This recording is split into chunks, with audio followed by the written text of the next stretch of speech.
did it create But inflation? Did $2 trillion of deficit spending create inflation? It did boost demand, and that is one of several factors that are involved in inflation. It now appears that factors pushing inflation upward will linger well into next year. We've discussed before, back in September, we talked about the leak of confidential taxpayer information to ProPublica that was done in early 2021 for political purposes. You testified then that it's an illegal act, that it's being investigated thoroughly, and there can't be any tolerance for that. You and I agreed on that. So given that testimony, I want to ask you, have the leakers been identified? There are independent agencies, both within Treasury, the Inspector General, also the FBI and DOJ, that are conducting investigations.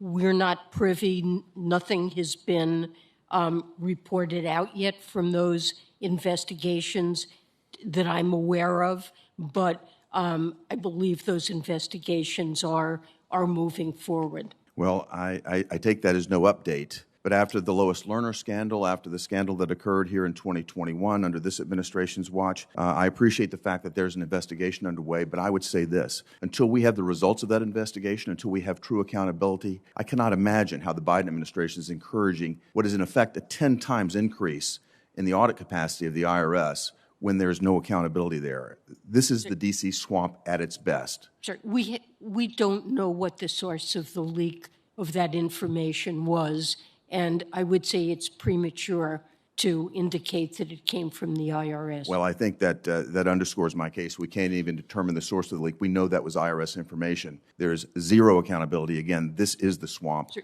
and I could not encourage, and certainly my constituents can't condone this aspect of the Build Back Better plan that would give even more authority and a tenfold increase in the budget to snoop on more Americans, audit more Americans, and invade our privacy. We have an enormous tax gap. Over the next decade, it's estimated that actual tax collections will be $7 trillion below what's due. And the IRS has been starved of resources over the last decade so that they're not able to conduct meaningful audits of either high-income individuals or complex partnerships or corporations. And that's where most of the tax gap lies.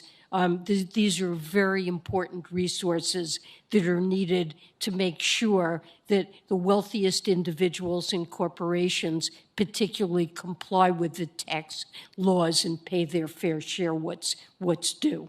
I would just encourage good management here so that we make sure those resources are focused in the direction they should be rather than attacking conservative groups and ordinary Americans and leaking that information to the public. On your renomination for another term, I would acknowledge to you I'm not sure the President did you a favor, but thank you for being willing to do this again.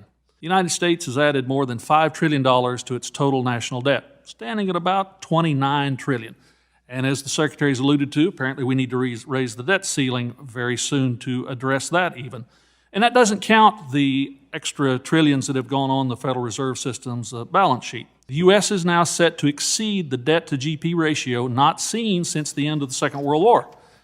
Chairman Powell, speak to us from a macroeconomic perspective. When's the right time to prioritize the threat of U.S. debt rapidly outpacing economic growth? We spent a lot of money in the last couple of years.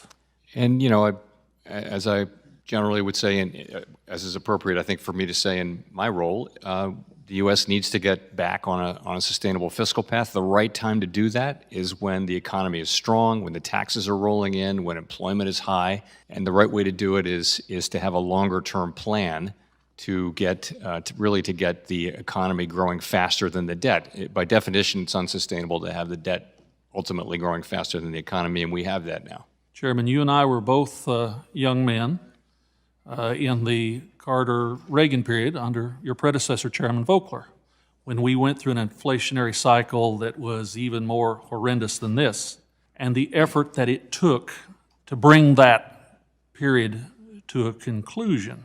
I guess I'd like to visit for a moment just about the fundamental issues. Again, not addressing particular legislation, just the fundamental issues. The amount of money through congressional activity that we put into circulation. And in 2020, I think in a bipartisan way, we voted an incredible amount of money out of this place. because the wheels were coming off in the spring and summer of 2020 with COVID. And no one wanted to return to a 1929, 1941 period. So we were willing to do whatever it took. But that now brings us to this point of addressing inflation and getting a grip on that. Could you describe how policy, and I know you don't comment on legislation, but how policymakers at the Fed evaluate the results of these kind of forecasts on the economy? So what we're really looking at is so many things cause inflation, but really it's an imbalance between supply and demand in the real economy. That's what it's about. And we actually see fiscal stimulus, the stimulative aspect of fiscal policy is actually declining and will turn into a headwind next year.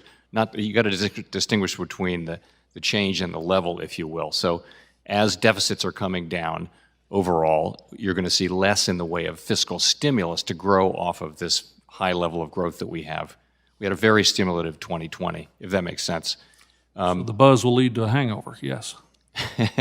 So, what we're looking at is another strong year next year. Most forecasters see strong growth, but they also see the supply chains getting untangled, and they see the economy, supply side rising to meet strong demand.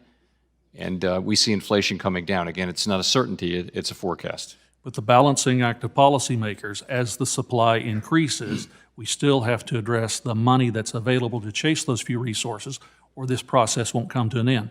Turning to you, Secretary, we've discussed, several of my colleagues have climate-related issues.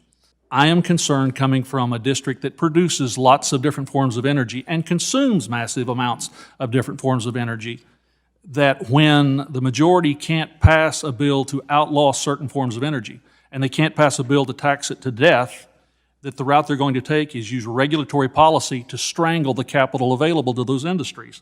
Could you touch on that for a moment? Is it the intention of the regulators to create standards such that banks cannot support any particular energy industry that may ask for capital, that may justify a loan?